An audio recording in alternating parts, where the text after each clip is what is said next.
안녕하세요, 최정환입니다. 예, 오늘은 쌤이랑 같이 수학2 두 번째 단원 명제에 대해서 이제 얘기를 할 건데, 일단 명제라는 것은 이런 거야. 명제라는 것은 지금 책에 나와 있는 대로 참 거짓을 판단할 수 있는 문장이나 식, 참 거짓을 판단할 수 있는 문장이나 식. 예를 들어 x가 4의 약수이면 x는 8의 약수이다. 참 거짓. x가 4의 약수면 x는 8의 약수이다. 1, 2, 4. 1, 2, 4, 8. 당연히 1, 2, 4는 1, 2, 4, 8에 들어가 있으니까 얘는 4의 약수면 8의 약수이다. 참! 이렇게 얘기할 수 있다고. 그러면 이등변 삼각형은 정삼각형이다. 이등변 삼각형은 정삼각형이다. 딱 보는 순간 그럴 수도 아닐 수도. 그러면 얘는 거짓인 거지. 그치? 이등변 삼각형이면 정삼각형이다. 이것은 거짓. 그럼 얘는 참 거짓을 판단할 수 있었던 거라고. 근데 지금 갑자기 쌤이 생뚱맞게 쌤 되게 잘생겼어. 그치? 그래서 최정환 쌤은 잘생겼다. 그 순간 어때? 고개가 갸우뚱하게 된다고. 그럼 이와 같이 참거짓을 판단할 수 없는 녀석들은 명제가 아닌 거고, 우리가 참거짓을 판단할 수 있는 문장이나 식, 얘들을 갖다가 우리는 뭐라고? 명제라고 불러준다라는 거야. 그럼 이제 명제를 가기 전에 우리는 일단 뭐부터 가야 되냐면, 일단 봐봐. 우리가 이번 단원에서 배울 게 명제와 조건에 대해서, 명제와 조건이라는 얘기에 대해서 우리가 좀 눈여겨봐야 되는데, 이런 거야. 조건. 지금 1번에서 명제라고 하는 이 내용이 있는데, 명제라는 것은 참거짓을 판단할 수 있는 문장이나 식이라고 돼 있고, 두 번째 아주 중요한 거야. 조건이라는 녀석이 있다. 조건. 어디선가 들어본 것 같은데, 조건이란 말. 어디였었지? 어디? 집합에서 조건 제시법이라는 걸 들어본 적이 있었을 거야. 그 조건에 대한 얘기인 건데, 조건이라는 것은 지금 책에 보면 문자 x를 포함하는 문장이나 식 중에서 x의 값에 따라 참, 거짓을 판별할 수 있는 문장이나 식. 예를 들어 이런 거야. 내가 P땡땡이라고 쓸게. P땡땡 x는 4의 약수, 이러한 내용을 썼다라고 쳐봐. 그러면 지금 x는 4의 약수다라고 하는 이 문장 자체는 x의 값에 따라서 x가 1이면 참, x가 2면 참, x가 3이면 거짓, x가 4면 참. x의 값에 따라서 참도 될 수 있고 거짓도 될 수 있는 이러한 식, 얘를 갖다 우리는 뭐라고? 조건이다라고 불러주고, 조건을 써줄 때는 이렇게 소문자, 이 조건을 이름하여 P라는 조건이라고 하여 P땡땡 x는 4의 약수이다. 또는 PX 땡땡 x는 4의 약수, 이러한 식으로 조건에 대한 표현을 한다. 그러면 이 조건이라는 것은 x의 값에 따라서 참도 될 수 있고 거짓도 될 수 있는 문장이나 식이라는 거야. 그러면 이 조건에 대한 얘기를 왜 하냐면, 문제는 이 값에 따라서 참도 되고 거짓도 될 수 있는데, 이 조건들을 갖다 장난을 치게 되면 그때 우리는 뭐냐면 참거짓을 판단할 수 있는 명제를 만들어낼 수 있다는 거야. 그래서 이제 우리가 하는 것은 뭐냐면, 이 조건 x가 4의 약수이다, 이처럼 x의 값에 따라서 참도 되고 거짓도 되는 이러한 조건에 대해서 조금 더 해석을 하고 조금 이따 명제로 들어가게 될 거야. 그러면 이 조건이라는 녀석은 x의 값에 따라서 참도 되고 거짓도 될 수 있는 이러한 문장이나 식을 우리는 조건이라고 불러주고, 세 번째 너무도 중요한 집합이 하나 나온다. 너무도 중요한 집합. 뭐냐면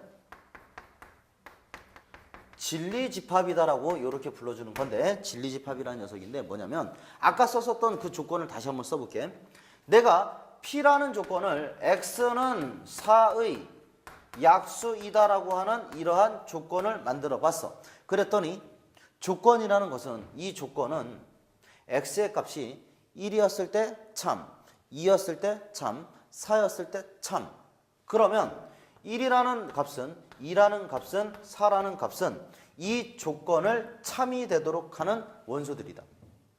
이랬을 때 이 조건을 참이 되도록 하는 이 원소를 가지고 있는 집합을 우리는 이 조건 P, 소문자 P였었던 이 조건 P를 라지 P, 대문자 P로 쓰고 1과 2와 4를 가진 집합. 그러면 이 집합 P라는 것은 이 조건 P의 진리 집합이다. 뭐냐면 조건을 참이 되도록 하는 원소들로 이루어진 집합. 조건을 참으로 만들어주는 원소들을 가지고 있는 집합. 그 집합이 바로 진리집합이다. 그래서 진리집합이 명제에서는 제일 중요하다. 오케이? 즉 이런 거라고. 이 P라는 집합은 X바 뭐냐면 우리가 이렇게 PX 이 조건을 참이 되도록 하는 원소, 참이 되도록 하는 X의 값을 원소로 가지고 있는 집합. 그래서 얘를 우리는 진리집합이다라고 불러준다. 그러면 다시 명제는 참거짓을 판단할 수 있는 문장이나 식, 조건은 X의 값에 따라서 참도 되고 거짓도 될 수 있는 그러한 문장이나 식. 그랬을 때 그 조건에서 조건을 참이 되도록 하는 원소들로 가지고 있는, 참이 되는 원소들을 가지고 있는 이 집합을 무슨 집합?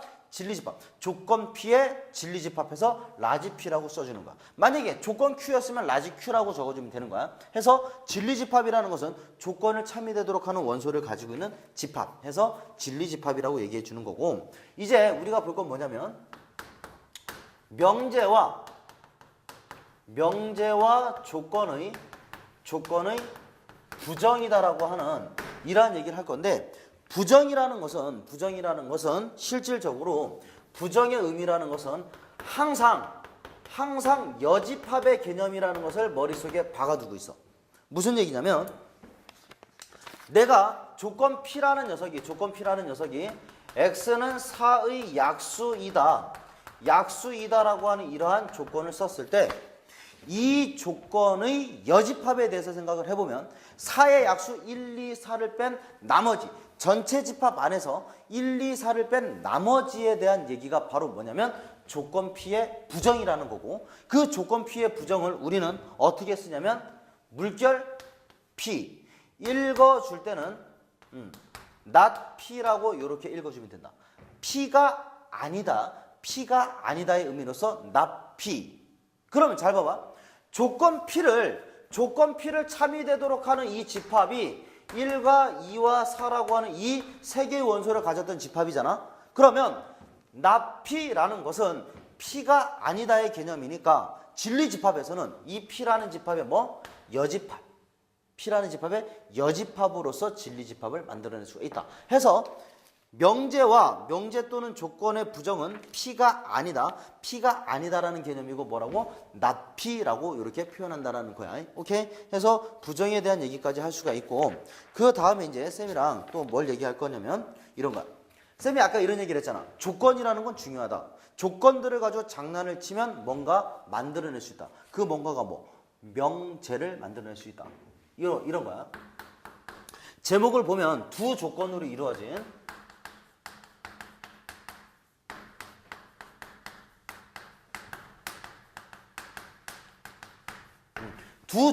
이루어진 명제라는 제목을 가졌는데, 쌤이 이렇게 해서 한번 만들어 볼게요. P라는 조건을 X는 4의 약수이다라고 하는 이러한 조건으로 만들고, 그 다음에 Q라는 조건을 만들기를 X는 8의 약수이다라고 하는 이러한 조건을 만들어 보자. 그러면 내가 이러한 장난을 쳐볼 거야. 조건 P이면 Q이다라고 하는 이러한 문장을 한번 만들어 보자. 무슨 얘기냐면 X가 4의 약수이면 X는 8의 약수이다. 그 순간 너희들은 어떻게 쓸 수 있지? 이 문장은 뭐가 돼버렸냐면 참이 돼버렸다고. 어떤 거냐면 이 자체만 놓고 봤을 때, P라는 조건만 놓고 봤을 때는 X는 4의 약수이다. X의 값이 뭔지 모르니까 참인지 거짓인지 몰랐다고. X는 8의 약수이다. X가 뭔지 모르니까 이 조건은 참인지 거짓인지 판단할 수 없었다고. 근데 P이면 Q이다라는 명제, P이면 Q이다라는 문장을 만들어 보니 X가 4의 약수였었으면 그 4의 약수들은 모두 다 8의 약수가 돼버리잖아. 그러니까 이 문장은 어떻게? 참이 됐다고. 즉 조건이 각각 있을 때는 조건이었지만 조건이면 조건이다라고 하는 이러한 문장을 만들어 보니 얘는 바로 뭐가 되더라? 하나의 명제가 되더라. 참 거짓을 판단할 수 있는 뭐가 되더라? 명제가 되더라 이 얘기인 거야. 해서 이런 의미가 두 조건을 가지고 두 조건으로 이루어진 명제라는 의미인 거고. 그럼 봐봐. 우린 여기에서 이렇게 얘기한다고. x가 4의 약수이면이라고 하는 이 p라는 조건을 갖다가 이 명제의 가정이다라고 불러주고, 그 다음에 이 q이다라고 하는 이 녀석을 갖다 우리는 뭐라고 불러주냐면 결론이다라고, 결론이다라고 이렇게 불러준다라는 거야. 해서 명제라는 것은 이렇게 가정이면 결론입니다라고 하는, 가정이면 결론입니다라고 하는 이러한 식으로 표현하는 거고, 얘를 갖다가 우리는 지금 참거짓을 판단할 수 있었으니까 명제인 거잖아. 해서 우리는 얘를 갖다가 앞으로 이렇게 표현할 거야. P이면 Q이다라고 이렇게 쓸 거야. 근데 P이면 Q이다라고 썼는데 지금 이 P이면 Q이다라는 이 명제는 참이 돼버리지. 참이 됐을 때는 우리가 항상 이렇게 표현한다. 화살표를 2개짜리로. P이면 Q이다가 참이면 이렇게 2개짜리인 거고, P이면 Q이다 이렇게 됐을 때 얘는 아직 참거짓을 판단하지 않은 거야. 두 조건을 가지고 명제를 만들어내긴 했는데 아직까지 참인지 거짓인지 모릅니다. 판단하지 않았습니다. 하지만 얘는 명제였었다 이 얘기인 거야. 오케이? 그럼 이 명제는 지금 참인 명제니까 이렇게 2개짜리로 쓰게 되면 되는 거다. 오케이? 그럼 다시 우리 이번에 이렇게 가볼까? Q이면 P이다. 얘를 만들어 보면 8의 약수이면 4의 약수이냐 물었어. 8의 약수이면 4의 약수네. 1, 2, 4 오케이 했는데 8은 4의 약수가 아닌 거지. 그럼 이 명제는 뭐? 거짓. 오케이? 해서 이 명제 P이면 Q이다 해서 이 녀석은 거짓이었었다 이 얘기인 거야. 그러면 얘가 거짓이었을 때는 우리는 어떻게 표현하냐면 참인 명제는 2개로 표현한다 그랬지. 그치? 그럼 얘는 어떻게? 거짓인 명제를 표현하실 때는 이렇게 짝대기로 P이면 Q이다가 참이 아니다라고 이렇게 표현하는 거야. 이건 그냥 기호의 약속이니까 잘 알아둘 수 있도록 해. 그러면 이제 너무도 중요한 얘기를 할 건데 P이면 Q이다라고 하는 이런 명제가 있을 때 이 명제의 참거짓을 판단해야 된다 이 얘기야. 참거짓을 판단해 보자고. 그러면 다시 봐봐. 지금 쌤이 여기에서 만들어낸 이 조건을 그대로 사용할 거야. P이면 Q이다는 지금 어떻게 됐다고? 참이 돼버렸다고. 그러니까 우리는 어떻게 쓸 수 있냐면 P이면 Q이다라고 이렇게 쓸 수 있는 거라고. 그럼 잘 봐. P라는 조건을 만족하는 진리집합을 끄집어내보니 1과 2와 4라고 하는 이 원소들이 있고, Q라는 조건을 만족하는 그러한 집합을 끄집어내보니 1, 2, 4, 8이라고 하는 이러한 원소들을 만들어낼 수 있다. 그럼 이런 의미야. 1은 8의 약수, 2도 8의 약수, 4도 8의 약수가 되다 보니 P라는 진리집합의 모든 원소가 Q라는 진리집합 안에 다 있더라. 그러면 P라는 집합과 Q라는 집합을 봤더니 P가 Q의 부분집합이더라. 그러면 P이면 Q이다라는 명제는 뭐가 된다? 참이 돼버린다는 얘기야. 해서 P이면 Q이다라는 녀석이 참이라는 얘기는 우리가 이렇게 표현하면 된다. 어떤 명제의 참거짓을 판단하는 방법은 그 조건을 가지고서 확인하는 게 아니고 그 조건의 무슨 집합? 진리집합. 무슨 집합? 진리집합을 가지고 판단한다라는 거야. 그러면 P라는 집합과 Q라는 집합을 살폈더니 P라는 집합이 Q라는 집합의 부분집합이었습니다. 이 얘기인 거야. 무슨 말이 되니? 그 다음에 봐봐. 두 번째로 P이면 Q이다가 거짓이 나왔대. 그럼 이번에 이렇게 가보면 되겠지. Q이면 쌤이 이렇게 만들어 볼게. Q이면 P이다라고 하는 이 녀석을 보면 8의 약수이면 4의 약수입니까? 이거를 물었다고. 그렇다면 지금 얘는 8이라고 하는 이 녀석 때문에 거짓이라는 걸 만들어냈다고. 8이라는 녀석 때문에 거짓인 걸 찾아냈으니까 이 녀석은 참이 아닙니다라고 쓰는 거야. 그럼 다시 봐봐. 이때의 진리집합이라는 것은 1, 2, 4, 8이라고 불러주고 P라는 집합은 1, 2, 4를 가지고 있는데 어떤 일이 벌어졌냐면 1은 여기 있고 2는 여기 있고 4는 여기 있지만 8은 요 안에 있지 않더라. 그러니 Q라는 집합은 P의 부분집합이 아니더라 이 얘기인 거지. 즉 어떤 명제 Q이면 P에다가 거짓임을 표현하는 방법은 이와 같이 표현하는 거고 야는 어떻게 된 거냐면 Q라는 집합은 P라는 집합의 부분집합이 아니었었습니다 라고 이렇게 얘기를 하는 거야. 그러면 얘들아 우리 여기에서 잘 이런 얘기 하나 할 거야. 잘 봐봐. Q이면 P다 이 명제가 거짓이 됐는데 거짓이 됐었던 이유는 누구? 얘 때문에 그런 거지. 얘 때문에. 이 8이라는 원소는 Q 안에 있었지만 8이라는 녀석은 P 안에 없었다고. 이와 같은 원소를 갖다가 이 명제가 거짓임을 보여주는 예라고 해서 이 녀석을 갖다 우리는 뭐라고? 반례라고 불러준다. 반례. 그러면 반례라는 것은 어떻게? Q라는 집합에서 P라는 집합을 어떻게? 차집합을 했을 때. 즉 Q라는 집합이 이렇게 있었고 P라는 집합이 지금 이렇게 있었던 거잖아. 그럼 이 부분에 들어가 있는 녀석들이 바로 어떻게? 반례에 해당된다 이 얘기인 거야. 무슨 말인지 알겠지? 그 다음에 두 명제 세 번째 가보면 두 명제 P면 Q이다와 Q면 P다가 모두 참일 때는 P면 Q이다, Q면 P다가 모두 참일 때는 이렇게 됐다고. 지금 이제 4의 약수, 8의 약수는 그만 얘기하고 어떤 거냐면 P면 Q이다가 참이 됐고 그리고 Q이면 P이다도 참이 됐어.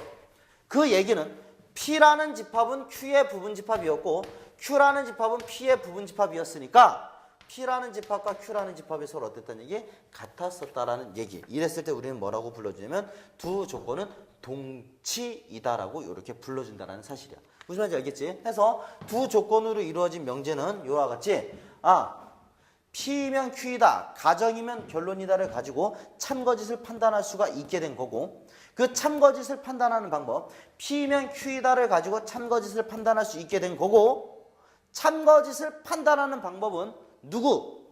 진리집합. 참거짓을 판단하는 방법은 누구? 진리집합. 진리집합의 포함관계를 통해서 진리집합에 P가 Q의 부분집합이면 P면 Q이다는 참이 되는 거고 Q이면 P이다가 거짓이었다는 얘기는 Q는 P의 부분집합이 아니었었다. 즉 Q가 P의 부분집합이 아니면 Q이면 P이다는 거짓이 돼버렸다. 그래서 참거짓은 진리집합의 포함관계. 참거짓, 얘는 이렇게 쓰자고. P면 Q다라는 이 명제의 참거짓이라는 것은 뭐? 진리집합의 포함관계. 진리집합의 포함관계를 가지고서 우리는 명제의 참거짓을 판단할 수 있다. 해서 너희들은 진리집합을 찾아내는 연습을 많이 해야 돼. 그리고 P면 Q이다가 Q면 P이다가 참이 됐을 때 P와 Q, P는 Q의 부분집합, Q는 P의 부분집합이니까 P, Q가 서로 같았었다. 즉 두 집합, 진리집합이 같았으니 이 두 조건은 서로 같은 조건이다. 즉 동치이다라고 이렇게 불러준다는 얘기다. 무슨 말인지 알겠지? 보자. 지금 이제 우리가 볼 게 뭐냐면 이제 조건으로 이루어진 명제들에 대한 얘기를 했는데 명제들을 간혹 보다 보면 이런 내용들이 있어. 모든이나 어떤을 포함하는 이러한 명제들에 대한 얘기 나오는데 이런 거 한번 만들어 볼게. 쌤이 전체 집합 U라는 것을 1, 3, 5, 7이라고 이렇게 잡아내 보고 그 다음에 P라는 조건을 X는 홀수이다라고 하는 조건으로 만드시고 Q라는 조건을 X는 소수이다라고 하는 이러한 조건으로 만들어 볼 거야. 그럼 잘 봐봐. 이 P라는 집합은 누가 되냐면 1, 3, 5, 7이라고 하는 이러한 집합이 되게 되고 Q라는 집합은 3, 5, 7이라고 하는 이러한 세 개의 원소를 갖게 될 거야. 이랬을 때 모든 x에 대하여 조건 P는 어떤 일이 벌어지냐면 조건 P라는 것은 1, 3, 5, 7을 가졌는데 이 홀수라는 녀석들은 모두 다 어떻게 전체 집합에 있는 원소들이 돼버린 거지. 그러면 모든 x에 대하여 조건 P는 이 전체 집합 안에서는 항상 뭐가 돼버린다? 얘는 참이 돼버린다 이 얘기야. 그러면 이 순간 이 진리집합 P라는 녀석이 누구와 전체 집합과 어떻게 같아져 버린 거라고. 그러면 어떤 x에 대하여 조건 P라는 녀석은 보니까 어떤 x에 대하여 조건 P 이 의미는 뭐냐면 어떤이라는 의미는 말 그대로 이 중에 아무거나 하나라도만 3이 되면 된다고 해서 보니까 Q라는 집합이 3과 5와 7인데 3이 여기 있고 5가 여기 있고 7이 여기 있어 버리잖아. 그러니까 이 중에서 어떤 하나라도 이 조건이 참이 돼 버린 거라고. 그러니 어떤 x에 대한 조건 P라는 녀석도 뭐가 돼 버렸다? 참이 돼 버렸다. 그러면 이거 Q. 그러면 이 Q라는 집합은 실제로 뭐냐면 공집합이 아닌 상태였었다는 얘기야. 무슨 얘기냐? 지금 책에서 보면 이런 내용이 있잖아. 모든 x에 대하여 조건 P가 참이 되고 싶어. 1번에서 보면 거기 모든이나 어떤을 포함한 명제에서 1번 보니까 모든 x에 대하여 이런 말이 있다고.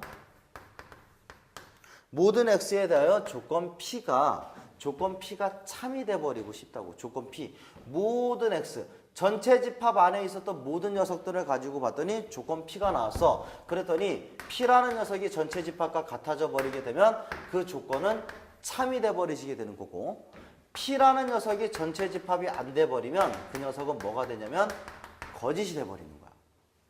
무슨 얘기냐면 전체 집합 안에서 이 모든 녀석들에 대해서 조건 P가 참이 되고 싶다고. 그러면 그 조건 P는 전체 집합과 같아져야 합니다. 이 얘기인 거고. 두 번째로 어떤 x에 대하여 조건 P라는 녀석이 참이 되고 싶어. 그러면 어떤이라는 의미 자체는 어떻게? 하나만이라도 참이 되면 되는 거야. 해서 이 진리집합 Q라는 녀석이 뭐가 되면 공집합이 아니시면, 진리집합 Q라는 녀석이 공집합이 아니시면 그 명제 어떤 x에 대해서 조건 P라고 하는 그 명제는 참이 돼버린다는 얘기고, 그 다음에 Q라는 집합이 공집합이 돼버리게 되면 그때는 어떻게? 얘가 거짓이 돼버린다는 얘기야. 잘 봐봐. 다시 이쪽으로 와봐. 1, 3, 5, 7이라고 하는 이 녀석들에 대해서 이 안에 있었던 모든 녀석들은, 이 안에 있었던 1, 3, 5, 7은 모두 홀수이다가 참이 돼버린 거라고. 근데 어떤 x에 대해서 조건 P, 그럼 이 중에서 3, 5, 7이라고 하는 이 녀석들은 조건 Q를 참이 되도록 해준다 이 얘기인 거라고. 그러니 Q라는 집합이 공집합이 아니었고 이때는 P라는 집합이 전체 집합과 일치해버렸다 이 얘기인 거야. 이걸 나타내는 게 지금 49페이지는 내용들이야. 해서 너희들이 기억할 건 이거다. 모든이면 어떻게? 다! 하나라도 빠짐없이 전체 다! 그 다음에 어떤이라고 하면 그 중에서 하나만이라도 참이 되면 무조건 참이 되는 게 어떤이란 얘기야. 무슨 말인지 알겠어? 모든 x에 대면 모두 다 성립해야 되고 어떤이면 그중 하나만이라도 참이 돼주면 된다라는 얘기다. 오케이? 그 다음에 거기 두 번째 가보면 모든이나 어떤을 포함한 명제의 부정이라고 돼 있는데, 모든에 대한 1번에 이렇게 돼 있어. not 모든 x에 대하여 P였었던 녀석의 부정이란 얘기는 모든 x에 대하여 모두 다 성립하지 않아달라는 얘기잖아. 그 얘기는 뭐야? 이 말뜻 자체가 뭐냐면 어떤 x에 대하여 뭐가 됐다는 얘기? 나P가 됐다는 얘기야. 봐봐. 모든 x에 대해서 P가 성립하지 말으라는 얘기는, 모든 x에 대해서 P가 성립하지 말으라는 얘기는 하나만이라도 성립하지 않으면 된다는 얘기지. 하나만이라도 성립하지 않으면 된다는 얘기니까 어떤 x에 대해서 성립하지 말아달라는 얘기라고.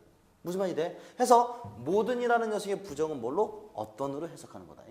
모든 x에 대해서 P라고 하면 이 녀석의 부정은 어떤 x에 대하여 나P입니다라고 해석하는 거고, 그 다음에 두 번째 not 어떤 x에 대하여 P가 아니고 싶대. 어떤 하나라도 P가 아닌 게 있었대. 하나만이라도 P가 아니고 싶다. 이런 의미라고. 다시 봐. 어떤 X에 대해서 P입니다라는 것은 그중 하나만이라도 참이 됐었던 건데 그 하나만이라도 참이 됐었던 녀석들이 아니라고. 그럼 모두 다 어떻게 아니라는 얘기인 거지. 어떤 X에 대해서 P이다. 어떤 X에 대해서 P이다라는 것이 아니고 싶다고. 그럼 하나만이라도 성립하지 말아달라고. 하나만이라도 성립하는 게 아니라고. 그게 뭐야? 모두 다 성립하지 않는 거라고. 그러니 이 말뜻이 뭐야? 모든 X에 대하여 무슨 얘기? 나 P. 모든 X에 대해서 P가 아니었었다는 얘기인 거야. 해서 부정이라는 것을 볼 때는 이런 거야. 모든의 부정은 뭐라고? 어떤의 부정은 뭐라고? 모든이라고 이렇게 해석해 주면 되는 거고. 그 다음에 아까 쌤이 조건에 대해서 이제 얘기를 하는데 이런 게 있어. 이런 게 P이고 Q이다라고 하는 이 조건이 있어서 이 조건 우리가 해석해 볼 수 있는데 이건 뭐냐면 P도 만족해야 되고 Q도 만족해야 된다. 그러면 P이고 Q다라고 하는 이 녀석의 부정을 씌우게 되면 얘는 실제로 보면 이런 거야. P라는 집합과 Q라는 집합의 여집합이 돼버리는 거지. 그치? 그래 놓고 보니까 이 결과가 누구야? P의 여집합, 합집합, Q의 여집합이라고 쓸 수 있는 거겠지. 따라서 나 P이고 Q이다의 부정이라는 것은 뭐라고? 어떻게? P이고 Q이다라고 하는 이 녀석의 부정을 다시 한번 쓰게 되면 다시 진리집합으로 풀면 P 교집합 Q의 여집합이 되시는 거고 이 녀석이 P의 여집합 Q의 여집합 여기는 합집합으로 바뀔 거 아니야? 그러니까 얘는 뭐냐면 not P와 not Q 이와 같이 되신다 이 얘기인 거고 그 다음에 P와 Q 이 녀석의 부정이라고 하면 얘는 P 합집합 Q 얘들에 대한 얘기고 야의 여집합 그러니 얘는 P의 여집합 교집합 Q의 여집합 해서 이 의미는 not P and not Q가 되신다라는 사실 해서 이것까지만 정리해 두시면 된다. 오케이? 여긴 너무 어렵다. 자, 이번에 이제 쌤이랑 같이 또 뭔 얘기를 할 거냐면 이제 명제의 역과 대우라고 하는 이런 얘기를 할 거야. 명제의 역과 대우. 뭐냐면 우리가 아까 가정이면 결론이다라고 하는 이러한 명제 P이면 Q이다라는 명제를 만들어낼 수가 있었어. 이랬을 때 이 명제 P이면 Q이다라고 하는 이 명제에 대하여 어떤 명제를 만들 수가 있냐면 Q이면 P이다라고 하는 이러한 명제를 만들어낼 수 있다. 그러면 이 명제는 P면 Q이다 해서 가정과 결론을 바꿔놓은 결론이면 가정이다라는 명제야. 해서 P면 Q이다라는 명제에 대하여 Q이면 P이다라는 명제는 서로 뭐라고 불러주냐면 역인관계라고 불러준다. 가정과 결론이 바뀌어있는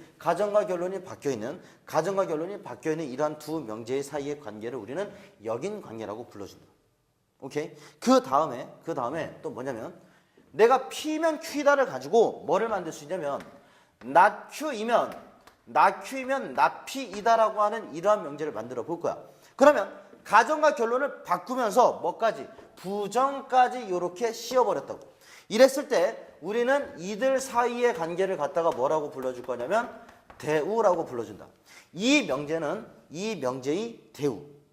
이 명제의 대우. 서로 대우라고 불러주는 거고 이 명제는 이 명제의 역. 이 명제는 이 명제의 역이다라고 서로 역이라고 불러준다라는 거야. 그럼 봐. 내가 Q이면 P이다를 가지고 대우를 찾아내보면 그 명제의 대우를 찾아내보면 not P이면 not Q이다라고 하는 이러한 명제를 만들어낼 수가 있을 거고 얘를 보니까 다시 not P이면 not Q라고 하는 이러한 명제를 만들어냈는데 이래놓고 보니 야의 대우 그 대우 사이에서는 또 어떤 관계야?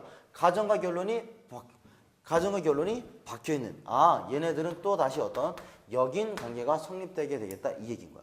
그러면 우리 명제에서 갑자기 이런 역이 대우, 역과 대우에 대한 얘기를 하고 있는데 이런 거야. 일단 명제의 역과 대우라는 것은 그냥 그 관계를 역과 대우라고 불러주는 거고, 여기서 볼 건 이거야. P면 Q이다라는 명제가, 얘들아, P면 Q이다라는 명제가 지금 뭐가 됐다는 얘기야? P이면 Q이다라는 명제가 지금 참이 됐다고. 그 얘기는 P라는 집합과 Q라는 집합 사이에서 P라는 진리집합은 Q의 부분집합이었습니다. 이 얘기인 거라고. 그럼 봐. P의 여집합과 Q의 여집합을 살펴봐봐. 그럼 누가? Q의 여집합이 당연히 P의 여집합 안에 들어가겠지. 맞니? 얘네 두 개는 서로 같은 거라 그랬어. 그치? 그럼 봐. Q의 여집합이 P의 여집합의 부분집합이래. 그러면 얘들아, not Q라는 조건이면 not P라는 조건은 뭐가 되는 거야? not Q이면 not P는 참이 돼버리는 거지. 진리집합의 포함관계가 이렇게 됐으니까 이거이면 이거이다가 참이라고. 즉 P면 Q이다가 참이었었다라는 얘기는 누가? not Q이면 not P입니다라고 하는 이 녀석이 뭐가 돼버립니다? 참이 돼버리십니다. 이 얘기야. 즉 아주 중요한 얘기예요. 어떤 명제가 참이면 그 명제의 대우. 어떤 명제가 참이면 그 명제의 대우가 참이 되십니다. 이 대우가 참이면 그 명제는 참이었었습니다를 얘기할 수 있다라는 거예요. 무슨 말이 돼? 해서 P면 Q이다가 참이면 not Q이면 not P다라고 하는 이 대우가 뭐가 되십니다? 참이 돼버리십니다. 해서 우리는 명제의 참거짓을 따질 때 이렇게 간다고. 어떤 명제가 참이면 그 명제의 대우는 항상 참입니다라고 얘기할 수 있는 거야. 근데 어떤 명제가 참이면 그 명제의 역은 P가 Q의 부분집합이면 Q는 P의 부분집합이다? 모르는 사실이지. 그럴 수도 아닐 수도 있기 때문에 역은 참인지 거짓인지 판단 불가능. 직접 확인. 근데 대우라는 명제는 어떤 명제가 참이면 그 명제의 대우는 항상 참이 된다. 그러면 너희들은 일단 어떤 명제를 만났을 때 그 명제의 역을 구해낼 수 있고 대우를 구해낼 수 있다. 어떻게? 가정과 결론을 바꾸면 역, 가정과 결론을 바꾸면서 부정까지 씌우면 대우 해서 역과 대우는 구해낼 수 있고 명제가 참이면 대우도 항상 참이 되신다. 이 사실을 잘 기억을 해놔. 그리고 나서 또 이번엔 쌤이랑 같이 또 용어에 대해서 또 하나 정리를 할 건데 어떤 거냐면 이런 거야. 우리 책에 보면 거기 55페이지 있는 내용인데 뭐라고 되어 있냐면 필요 조건과 충분 조건.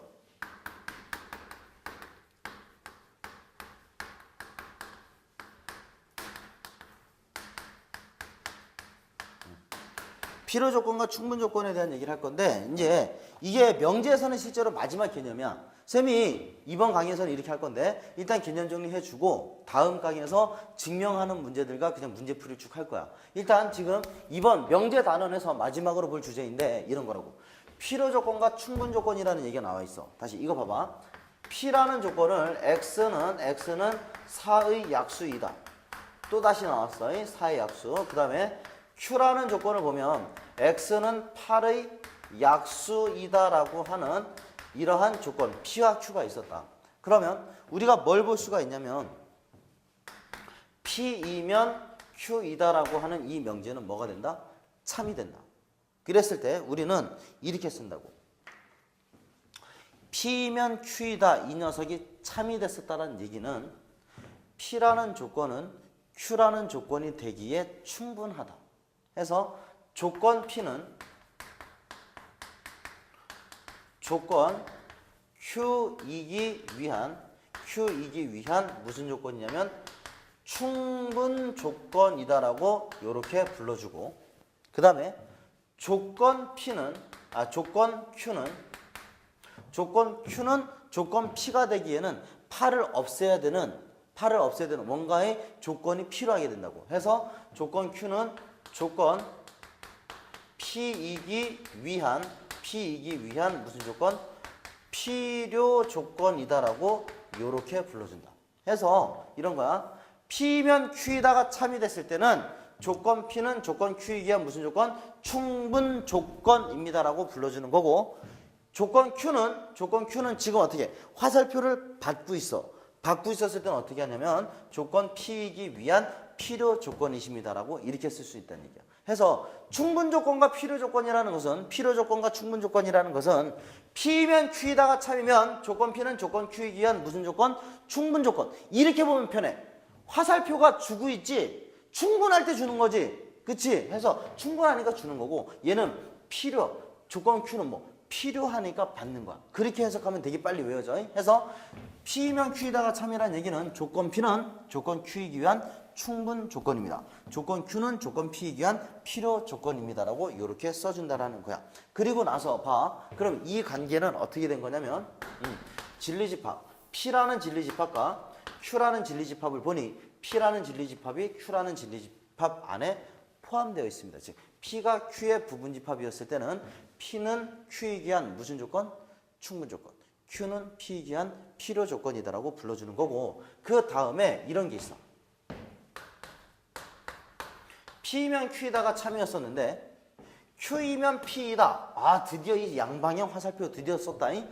P면 Q이다가 참이고 Q면 P이다도 참이라는 얘기야. 이 말뜻 자체는 P라는 진리집합과 Q라는 진리집합이 서로 같았었다는 얘기인 거고, 이랬을 때 우리는 이 P라는 조건과 이 Q라는 조건을 아까 쌤이 뭐라고 했냐면 동치라고 그랬어. 서로 같은 조건, 동치라고 불러주는 거고, 이때 우리는 뭐라고 쓰냐면 조건 P는 조건 Q이기 위한 무슨 조건이라고 불러주냐면 필요 충분 조건이다라고 이렇게 써준다.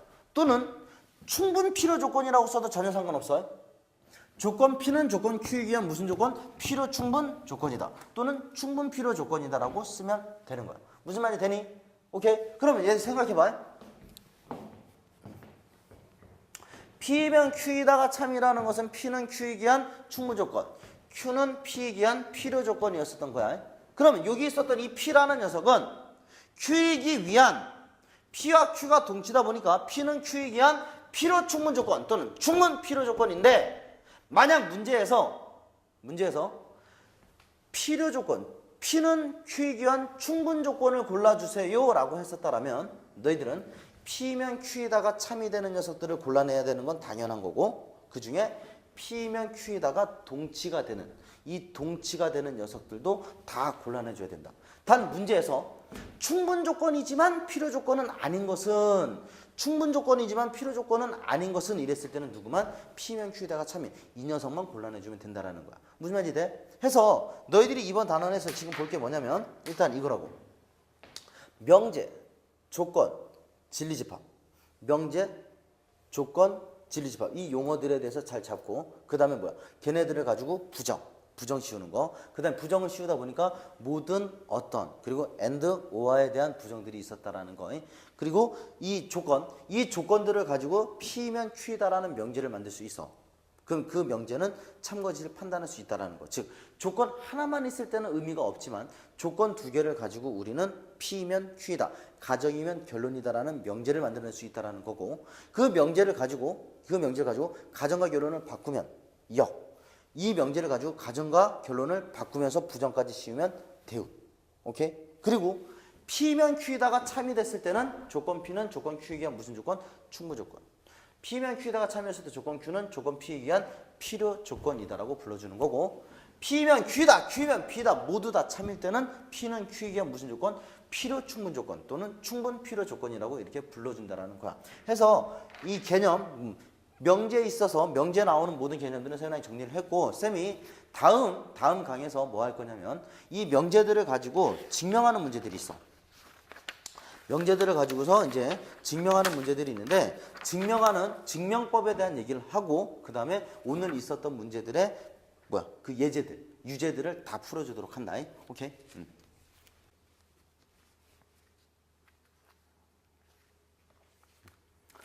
안녕하세요, 최정환입니다. 오늘은 쌤이랑 같이 명제의 증명법에 대해서 이제 증명하는 방법에 대해서 몇 가지 소개를 하고 그리고 지난 시간에 있었던 개념들에 대한 문제풀이를 쭉 진행을 할 거야.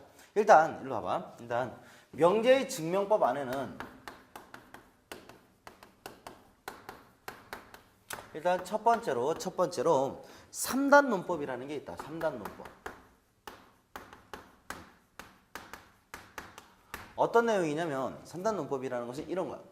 P이면 Q이다가 참이 됐어. 그리고 Q이면 뭐 PQR, R이다가 이렇게 참이 됐어. 그럼 봐. P라는 집합은 Q라는 집합이 이렇게 있었을 때 P라는 집합은 그 안에 이렇게 있었다라고. 그 다음에 Q라는 집합이 이렇게 있었는데 R이라는 집합이 이렇게 있었다고. 그럼 그 안에는 누가? P라는 집합이 이렇게 있었다는 얘기지. 그러니 P라는 집합은 R의 부분 집합이다. 그렇다면 우리는 뭐를 뽑아낼 수가 있냐면 이 사실을 통해서 얘네 두 사실을 P면 Q이다, Q면 R이다 라고 하는 이러한 녀석을 가지고 우리는 뭘 하냐면 이렇게 간다고. P이면 R입니다 라고 하는 이러한 사실을 만들어낼 수 있다고. 무슨 말이 돼? 해서 이 녀석은 실제로 3단 논법이라는 것은 증명법에 쓰이는 게 아니고 그냥 일반적으로 P면 Q이다, Q면 R이다. 그러면 P면 R입니다 해서 어떠한 참거짓을 판단할 때 이 두 개의 조건을 가지고 다음 중 옳은 것을 골라내시오. 이런 문제들로 쓰이게 되고 실질적으로 증명 안에는 다시 첫 번째로 증명법 안에는 직접 증명법이라고 하는 이런 녀석이 쓰이게 되고 그 다음에 두 번째로는 뭐를 쓰게 되냐면 대우를 이용한 증명법이라고 해서 대우 증명법이라고 불러주고 어떤 명제가 참이면 그 명제의 뭐가 참이다? 대우가 참이다를 통해서 대우 증명법을 쓰게 되고 세 번째로 어떤 방법이 있냐면 기류법이다라고 하는 이러한 증명 방법이 있다. 그럼 쌤이 하나씩 소개를 할 건데 이런 거야. 예를 들어 이런 걸 가보자고. 예를 들어서 n이 짝수이면